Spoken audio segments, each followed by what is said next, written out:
there's nothing you can't accomplish. You're gonna go on, you're gonna become world champions. The key for me, what I think one of the keys is, remember where you came from, keep that shit in the front of your mind, and when shit goes bad and it goes sideways, a lot of shit does, you're getting booed out of the fucking building, or you're coming through this injury, or people are writing you off, oh, you guys ain't gonna fucking make it, you know, any of that shit. You gotta keep it in here. And it really has to, it should drive you. It should. It works for me. It should drive you.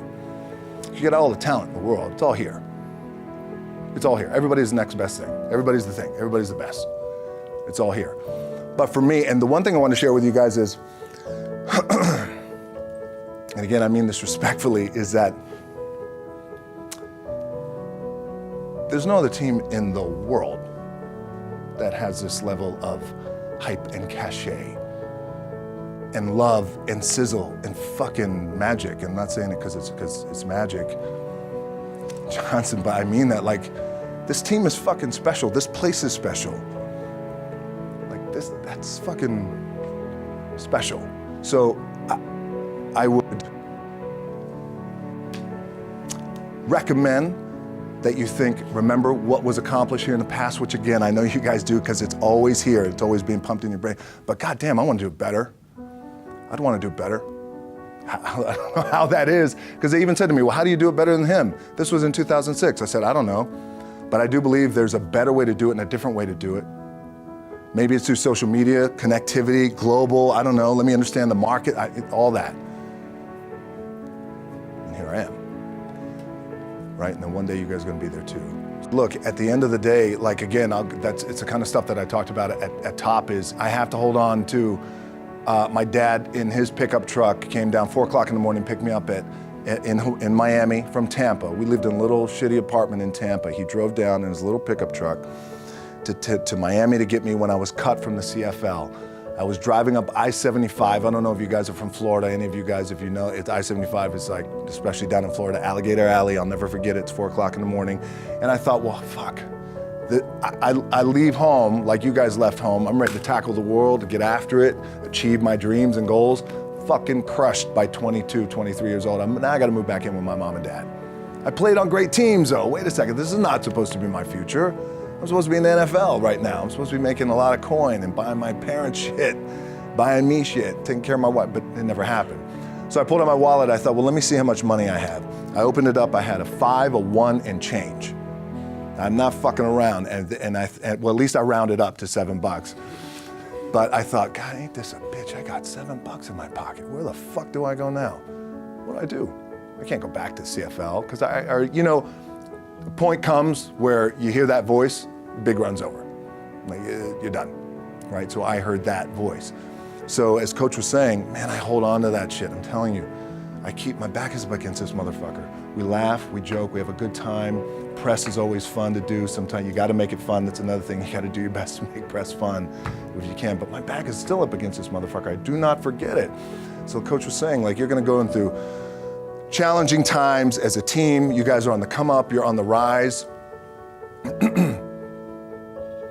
What this also helps me do, and again, it works for me, is at some point, you gotta be fucking tired of not being number one. You have to be, and you gotta fucking play angry, and I play angry. Now, I'm cool and calm with my approach, and when I step out on my field, which is a set, or, you know, like, there's some, and you're always gonna have haters, and haters are like, well, God damn, man, how many movies are you gonna make, or how much shit are you gonna do? Like, you do a lot of shit. I say, yes, it's my ambition. Of course, why not? I could do it, yeah. I love what I do. And not only that, but in what world do we not work every day? It doesn't mean, it's just like you guys in the off season. You gotta work every fucking day. It doesn't end. My back is up against this thing, you know, and I started to play angry, by the way, and I still play angry. I feel like for me, it feels seamless because you prepared for so long, but it's just like you guys prepping for a game. That's the fun part. That's where it's like, fuck, it's fun, man. People are paying their hard-earned dollars to come see you. They're cheering, they're going bananas, they're booing the shit out of you or on the road. That's fun. That's what you live for. I mean, that's the juice right there. The prep is where the character's made. And I just don't mean the character I play, I mean the character in here. So for me, the prep is getting with the director, getting with the producers, getting with the writers, so in essence, it's like getting with all your coaches and your different position coaches and all the meetings that you have to have, right? So that's the work you put in. The key for me was, where does it start? What's the anchor? What's the anchor? So I could have all these ambitions and you guys have all these ambitions, which is great. It's important. I'll play this role, you'll play that role. I'll execute this thing and it'll come out this summer. You guys will execute this thing during the summer, right? When it's time to really put in a lot more work. But the key with me is just always finding what the anchor is. And the fucking anchor is getting up at 4 o'clock in the morning every day before anybody else and grounding my thought process is in the no one will outwork me. No one. I love and I respect you guys. You motherfuckers won't outwork me. All starts with this. 2 hands, putting it to work. The anchor for me has always been the work in terms of the weight room training. So when I first started wrestling, I was 6 years old, rolling on the mats with my dad. My old man, a lot of you guys won't know this. Yeah, Rocky Johnson. My old man was Rocky Johnson. He was the first black WWF at that time. First black WWE tag team champions with Tony Atlas back in 1983. My uncles were the Wild Samoans. I come from a long line of pro wrestlers. But before the wrestling part happened, I was just in the gym putting in the work. At 6 years old, rolling around on the mats. And finally, when I could touch weights at 13, that's what I was doing. But the weight part for me and the gym part has always been, has to be the anchor for me. Because again, it allows me, what's that? Yeah. It allows me to keep everything grounded. But then also, you know, look, I think too, yeah, this is crazy. That's what happens. You get the strength coach in here. The preach. Yeah, get it in there.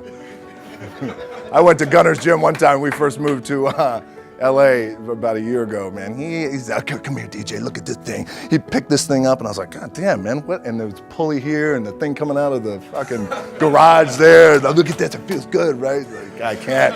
Yes, it feels good, I can't. Look, boys, your body's your body, right? You're young now, you're balling, everything feels good. You have your little nicks and dings and all that shit. You're gonna have that, you're gonna have your surgeries. Right? We all have it.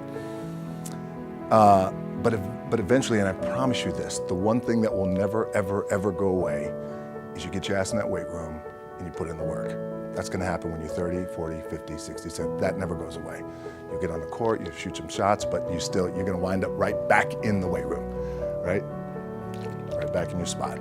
Film gives me the biggest opportunity to make the biggest impact, global impact. I don't want to make small movies. I love and respect our movie business, but I want to make big movies that do well, and when they do well, it's not the money thing, because we have money, right? Money's good, it ebbs and flows. It's the idea that I can impact as many people as possible with a big global movie. And when the global movie is touching $1 billion, that sounds good, right? It's good for the bank account, it's good for everybody involved, everybody's getting their piece of cake, it's great. But what that does do, I know I'm impacting people around the world by giving them some good entertainment, making them feel good, leaving the theater floating. So it's the same thing, right? When you guys have this bigger goal, say for example, when you become world champions again, as polarized as the sports world is, it's a fucking incredibly inspiring thing, even if they're not fans of your team. Even if they're not fans of your team. So think about that, you know, when you guys do that, the impact that has, the ripple effect that has for the city of LA, California, the United States, the globe, little kids. Damn, I want to be that one day. WWE taught me to always listen to the people. You always want to listen to the people. So when I would go out, you know, look, you go out, there's always a lot of ego and you know, I want to do my shit. And then another wrestler would say, oh, I want to do my shit. I want to do my finishing move. I want to do my finishing move. I got to look good. I got to do all this.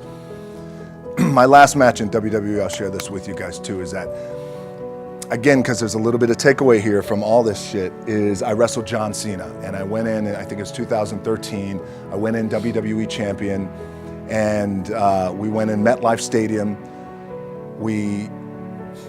We had a record-breaking attendance, which was amazing that night. We accomplished our goal. So I wrestled with John Cena. We had 45 minutes planned for the match. It's nonstop go, right? So your conditioning is tested. And at that time, I wasn't full-time in WWE. I was just doing these spot matches where I was still shooting G.I. Joe, I think, or Pain and Gain at that time. No, it was Fast and Furious 6 in London. Had to travel in the ring, get all my ring work in, travel back to shoot Fast and Furious, then back, WWE Raw, doing those shows. The big build up to WrestleMania against John. We get to MetLife Stadium. It's a big night. This is it. It's game night, right? It's championship night for me.